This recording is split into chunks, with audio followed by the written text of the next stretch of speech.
The moments that change us, that really change us, almost never happen when things are going smoothly. They happen when the ground shifts beneath our feet, when the taxi ride takes an unexpected turn, when the bottom falls out. When you're sitting in a restaurant in Lower Manhattan on a morning the world will never forget, staring at a yellow flower. Welcome to Magic in the Moment, Mindfulness in Real Time. My name is Clayton Platt, and I'll be your host for this podcast journey. And for many people, practicing mindfulness has very little to do with sitting on a cushion, lighting incense, or even focusing on their breath. Just paying attention to what they're doing at any moment. And doing this intentionally can create that same magic. Our time together is intended to share how mindfulness plays out in everyday life for our guests. And before we begin, here's a word from our sponsor, Meditation for Leadership. We all feel it, the pressure to keep up, to perform, to push through. But lasting success doesn't come from speeding up. It comes from slowing down, leaning in, and creating the space to lead from within. That space is where we shift from autopilot to intention, building mindful habits that strengthen focus and calm. It's where we stay connected to our values and purpose, choosing to respond instead of react. It's where we unlock our potential to positively shape our own lives and empower others to grow and thrive. That's the work of Meditation for Leadership. If you're ready to create the space for sustainable success, visit meditationforleadership.org. Welcome to Magic in the Moment, Mindfulness in Real Time. I'm your host, Clayton Platt, and I want to begin today by asking you a question, not a complicated one, just this. What holds you together when the ground shifts? Not the coping strategies, not the to-do lists or the breathing exercises or the plans that we make to manage uncertainty. I mean something deeper. The thing that's still there when everything else has been stripped away. That question has been quietly running through every conversation I've had on this podcast. And today I want to bring 4 of those conversations into the same room because I think together they offer something more powerful than any one of them does alone, a kind of composite answer, if you will. Not a tidy one, but a true one. We've spoken with athletes and executives, scientists, and coaches, people who've sat in boardrooms in Hong Kong and Paris, and people who've sat in the rubble of their own lives in Buffalo, New York. And across all of it, I keep noticing the same thread. The moments that change us, that really change us, almost never happen when things are going smoothly. They happen when the ground shifts beneath our feet, when the taxi ride takes an unexpected turn, when the bottom falls out. When you're sitting in a restaurant in Lower Manhattan on a morning the world will never forget, staring at a yellow flower. Let's begin. When I spoke with Greg Morley, global HR leader, author of the book Bond, a man who has lived and led in France, Hong Kong, mainland China, he opened with a story about a taxi ride in London. He got in expecting a miserable 35 minutes with a driver whose political views could not have been more different from his own. He could have put his headphones in. He could have retreated into his phone. Instead, he took a breath. And here's what happened next. So he drove around the block in front of a door, and he said, "That's where I grew up. That's the house I grew up in." And I said, "Wow, you grew up in this lefty neighborhood." I said, "But now it seems quite safe." And he said, "Yeah," he said, "actually, the neighborhood has gotten a lot better. It's safer. It's cleaner." He said, "You wouldn't have walked around these parts when you were my age. You certainly wouldn't have come to dinner here." And I said, "Well, things change, and sometimes it's for the better and sometimes for the worse." So I was really touched that in that moment of difference where we started, we got to a place where he was willing to show me where he'd grown up as a child. And I don't know that we became any closer in our beliefs of things, but we opened our eyes to the difference that each other had and the interest in that. And it started from a moment of great mindfulness, actually, because I did have to stop and think, take a deep breath, and decide to dive into that conversation rather than to avoid it. The taxi driver showed him where he grew up. A stranger, someone who'd been expressing some pretty strong views just minutes earlier, showed Greg the house where he was a child. And what moves me most about this story isn't the happy ending. It's the moment Greg described before the ending. That pause, that breath, that internal choice. Do I avoid this or do I dive in? Greg told me that this is what his book Bond is really about. Not inclusion as a policy or a program, but as a practice. A moment-to-moment choice to stay curious about people who seem unlike us. And he offered something I've been turning over ever since. I think we all are familiar with the phrase, don't just stand there, do something. So somebody spills, a glass of grape juice on a white carpet, or a child's about to run out into the traffic, or, we're trying to save somebody from something. I work with, I have a good friend who I met in Hong Kong, and he did a lot of development work in East Africa. And, a lot of the history of development is sort of the imposition of ideas from the West into underdeveloped locations that they work for a moment and then they don't survive. And their mantra was, don't just stand there, do nothing. And what did that mean? And it meant that it was most important to understand what was actually happening before they took action. Because the visceral reaction is you see starving children without water, is drill a well.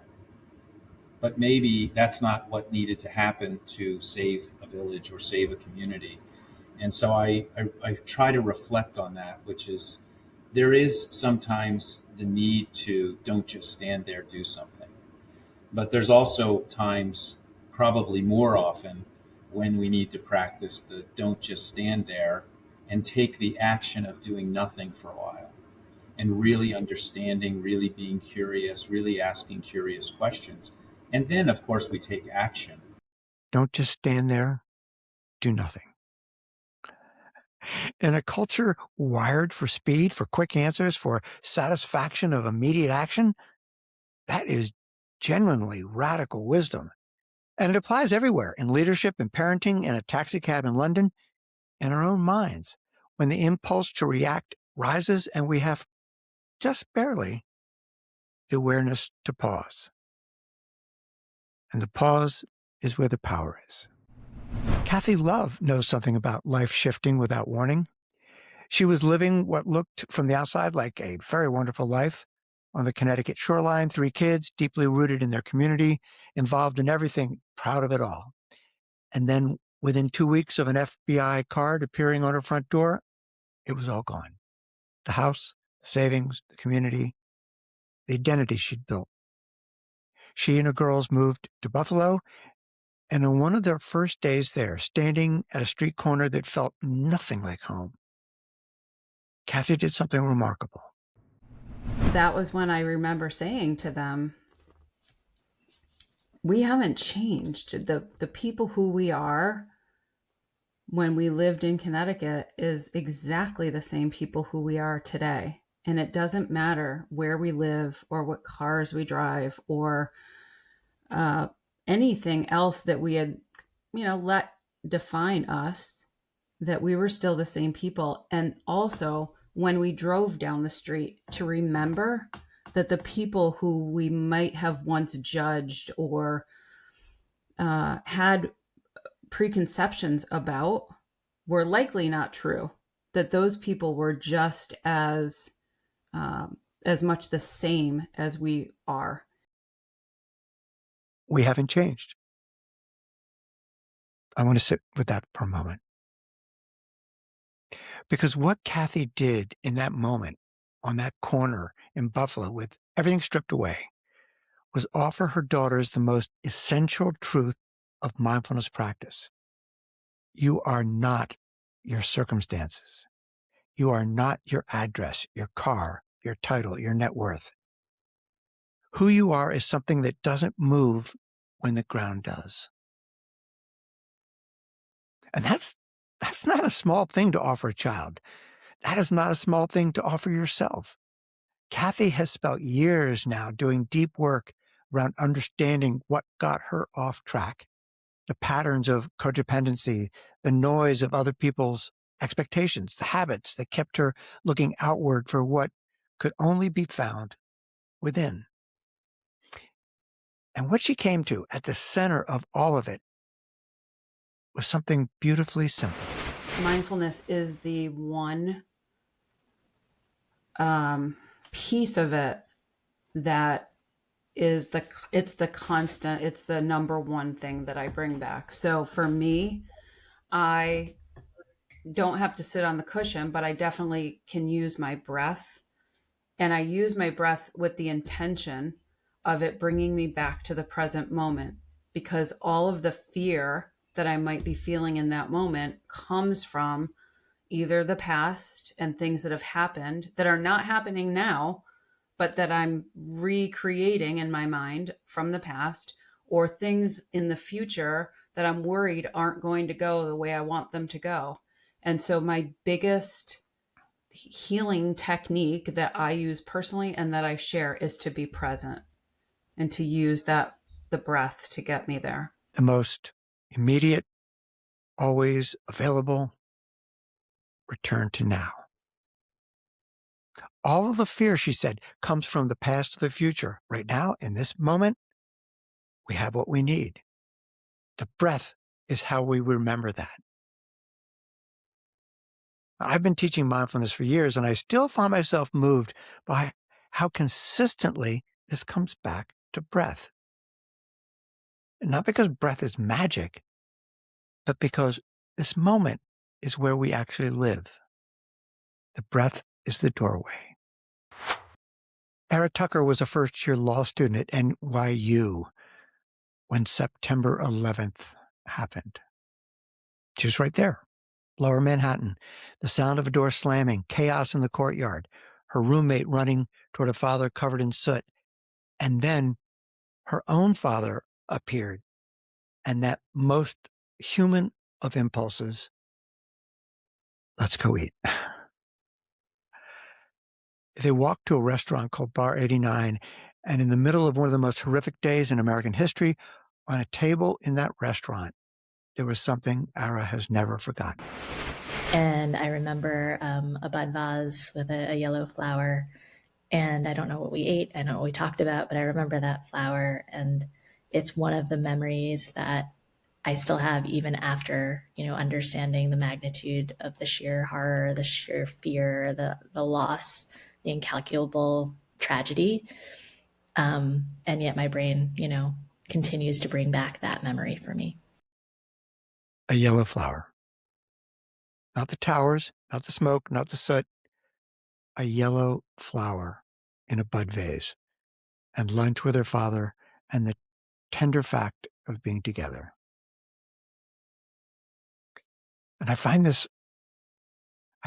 story extraordinary for what it tells us about how the mind actually works when we're present. The mind doesn't remember everything. It keeps what mattered. And what mattered that day wasn't only the horror, though the horror was real and enormous. It was that small, vivid, beautiful thing, the anchor of the moment.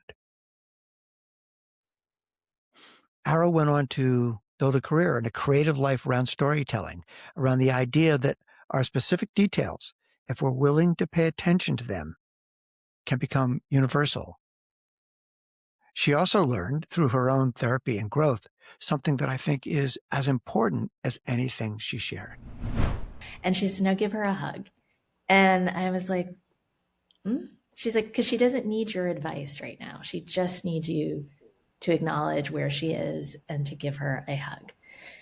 And I remember that it's so simple, right? And yet for me, I used to derive a great deal of joy and self-worth of like, I can fix anyone's problem, right? And now, with Hillary, with people at work, people who are friends of mine, I'm constantly toggling and trying to think like, and ask, right? I don't always have to mind read, but to say like, what would be helpful to you in this moment? How can I help? That pause of like, instead of rushing in to solve something that might not need solving at the moment, it just might need seeing. It just might need seeing. Well, I love that. Not solving, not fixing, seeing. A rolling chair moment. I've kept that phrase close since Ara shared it, because I think many of us, myself very much included, arrive at difficult moments ready to fix. We want resolution. We want to make the discomfort go away. And sometimes, often, what's actually needed is just presence. Just the willingness to roll your chair over and say, I see you. I'm here. That is mindfulness in real time. And then there's Spencer Sherman. Spencer is a financial advisor who became a meditation teacher, or perhaps more accurately, a meditation teacher who happens to be a financial advisor. He has spent decades watching what fear does to people in their relationship with money and discovering that it's the same fear that shows up everywhere else in our lives. He told me a story about waiting for a refrigerator delivery. The truck was late, and he noticed something happening inside himself. I was waiting for it was one last thing. I was waiting for a refrigerator to arrive with the delivery. And of course, they're always late. And I'm saying to myself, this is stressful. I was sort of pointing to the delivery people, this whole thing in my mind. And then I realized, no, this isn't stressful. This is stressful. This body, this being is stressful. The reactivity starts here. It's not out there. But that's powerful. If it starts here, then we can do something about it. And then we can live less reactive, happy, content lives, regardless of the weather. The reactivity starts here, not out there. That single reframe has stuck with me. Because if the stress response originates inside us, not in the late delivery truck, not in the difficult email, not in the person who cuts us off in traffic, if it resides inside of self, then we have agency. We have choice. We can interrupt the pattern before it runs us. Spencer spent years studying what happens when we don't interrupt it, particularly around money. He watched clients with tens of millions of dollars who couldn't enjoy a dollar of it, couldn't be generous with it, couldn't rest in it, because it was never enough. There was always another level, always one more achievement standing between them and the feeling they were actually looking for. And what he discovered through his financial work and his meditation practice is that the feeling we're actually looking for can't be earned.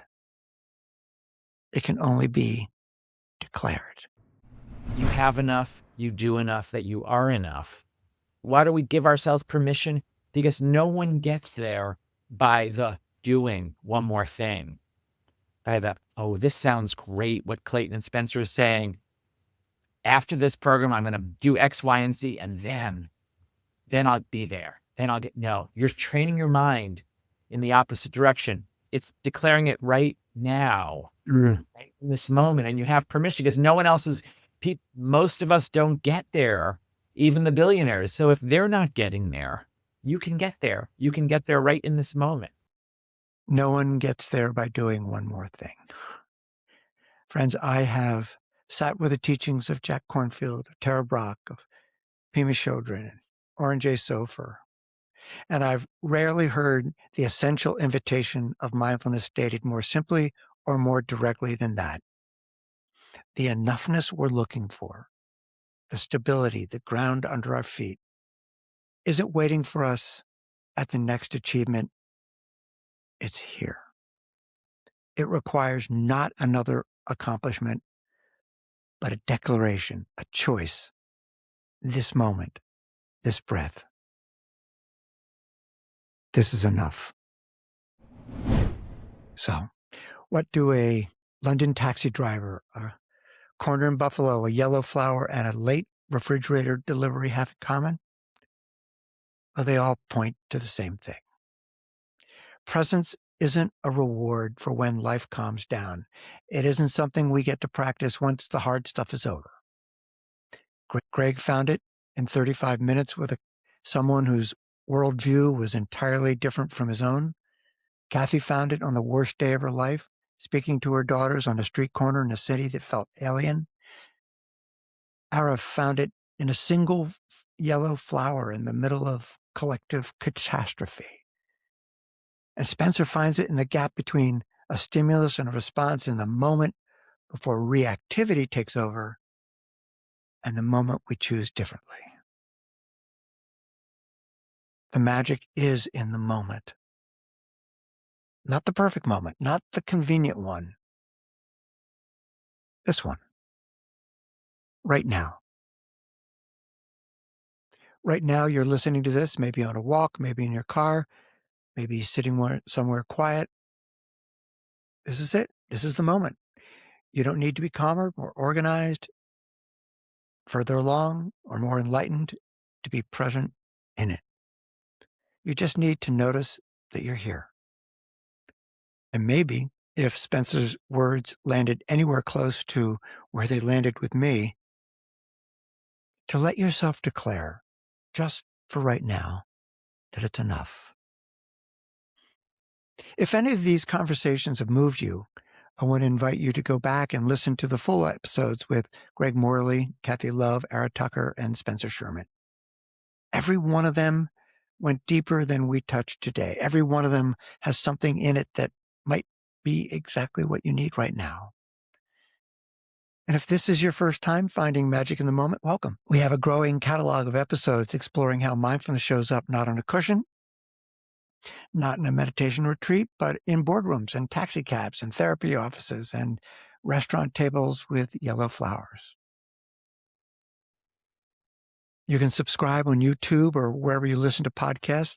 And if something in these conversations has landed with you, I would be so grateful if you'd leave a rating or a review. It helps other people find the show. It helps these voices reach further. Until next time, this is Clayton Platt, reminding you to look for those moments of magic in your life where mindfulness plays out in real time. Hey, thanks for listening. I want to give a big shout out to John Gehring of Story Trust Media for his expert editing and wonderful production guidance. I also am deeply grateful for the ongoing support I receive from Meditation for Leadership and their sponsorship. So that's all for now. Until next time, this is Clayton Platt saying, watch for those moments of magic when mindfulness shows up in real time in your life.